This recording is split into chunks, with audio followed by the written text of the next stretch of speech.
You are Locked On Coogs, your daily podcast on the Houston Cougars, part of the Locked On Podcast Network, your team every day. Before we get to that, today's show is brought to you by Game Time. Game Time is the best place to get last tickets, lowest price, guaranteed. I love going to live events. I like sports, I like comedy, I like theater, especially, you want to win some bonus points here, guys. Girl goes with you to the sports games, you take her to the theater. I'm telling you, you're going to enjoy it more than you realize. But whatever the case may be, all of those memories come from Game Time. Game Time has made it even easier for you to get tickets for your favorite events with a new feature, Game Time Picks. The feature filters out all the fluff. I'm going to show you incredible deals on seats so you don't have to waste time searching through thousands of tickets. Recently, Christmas gift, I actually got some Rockets tickets for my brother using the Game Time app with Game Time Picks. I got an amazing deal. I could get view from the seats that he was going to be sitting in before I bought them. I could also see how that value and the amazing deal is getting stacked up to other values in the stadium. The super deal was really impressive, offering great unbeatable prices. All-in pricing means I know exactly what I was paying for all at one time. To take the guesswork out of buying tickets with Game Time, download the Game Time app, create an account, and use code LOCKEDONCollege for $20 off your first purchase. Terms apply. Again, create an account, redeem code LOCKEDONCollege, LOCKEDONCOLLEGE for $20 off. Download Game Time today. What time is it? It's Game Time. Park Rangers, the Locked On Coogs. We're talking about Houston and BYU. And last year, this was actually one of the more fun games of the year because it was Houston's third conference road game. If you remember, Houston lost their first two conference road games. And it felt like at one point, oh my gosh, what's happening?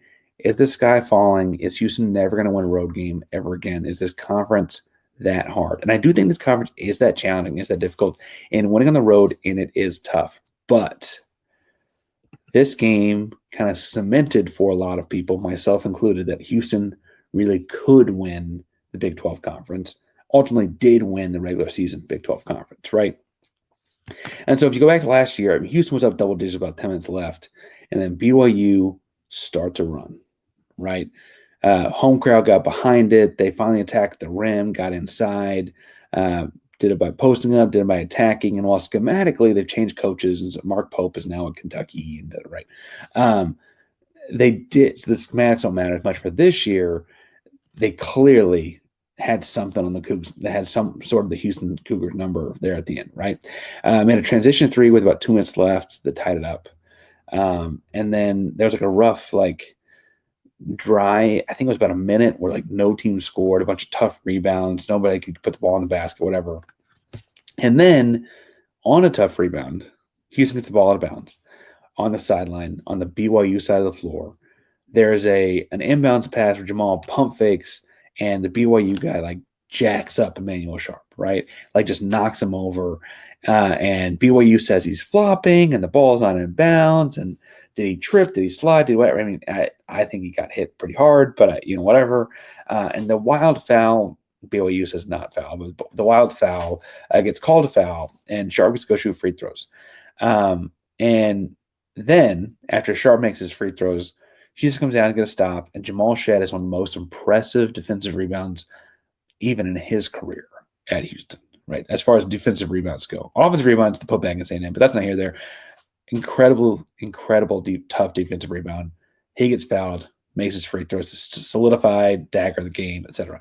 And I asked the question, as comparing this game, this team this year to last year, we continue to go back to the probably unfair comparison of, is this actually replicable? Is Houston able to repeat the success they had a year ago without Jamal Shed on the roster?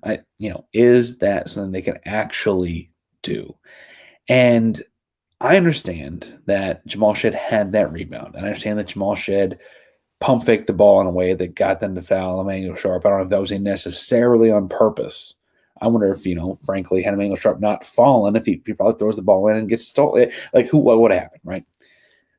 But I do think that if you look at this year's team, you're starting to see some of those moments come differently, right? Against Oklahoma State, right? Milos, for all his offensive faults, had a much better defensive showing, right? Really also a pretty good game distributing the ball and stuff like that, doing normal point guard duties. LJ Crier got hot from behind the arc.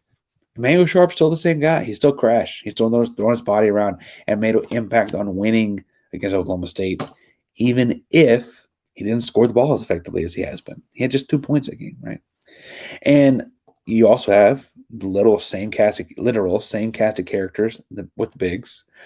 And I feel like even without Jamal, that game last year, while it had his fingerprints all over it. I mean, the last 2.5 minutes of that game, you don't win without a guy like Jamal leading down the floor and the leadership he's got. I do feel like this is an opportunity. This is a moment where a lot of the other parts of that are completely replicable. It wasn't him getting 29 against Texas. It wasn't him getting the last 4 buckets in a row. It wasn't him scoring or assisting on the last 18 points. It was his leadership, but other guys adding in, and then a pair of free throws.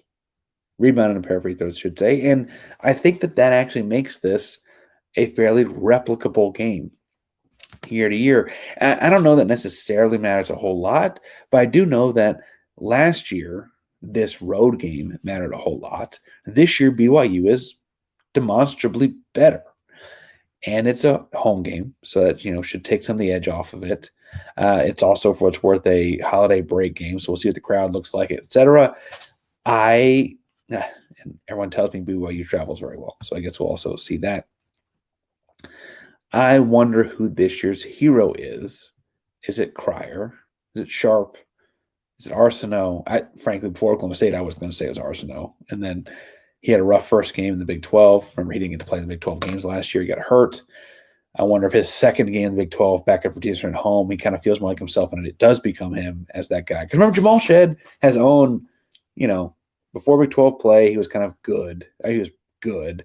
And then first couple games Big 12 play, those couple road games, and then it's his turn, right? You could see Terrence doing that right now. You could see Milos doing it, frankly, right? You could see a lot of guys doing it.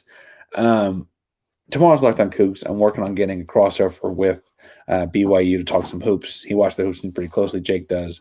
And we'll talk more about, four-guard lineups versus the big lineup they roll out there at BYU, and how much you'll see of this, that, and the other thing, and things like that. But regardless, I do see this, for whatever reason, as a bigger game than just a normal conference game. And it's not that BYU is even ranked crazy high in any statistical category except for the offensive efficiency status I listed at the top of the show.